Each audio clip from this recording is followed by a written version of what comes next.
Fit-23 ta' April l-istudenti universitarji se jkunu qed jivvutaw għall-Ħdax ir-rappreżentant tal-Kunsill Studenti Universitarji, kunsill li ilu stabbilit mill-1901. It-tnejn filgħodu l-grupp studentesk PULSE tnieda l-kampanja tiegħu bit-tema l-ambizzjoni li taqadna.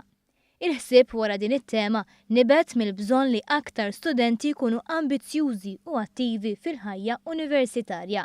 Il-kandidat Brendan Zarafa li se jkun qed jikkontesta l-kariga ta' President sostna li l-għażla tal-kandidati tal-PULSE tirrappreżenta l-faxex kollha tal-popolazzjoni universitarja u qal li x-xewqa li tinbidel il-mentalità ta' apatija li għandhom ħafna studenti irriflessa fil-kandidati ippreżentati mill-PULSE.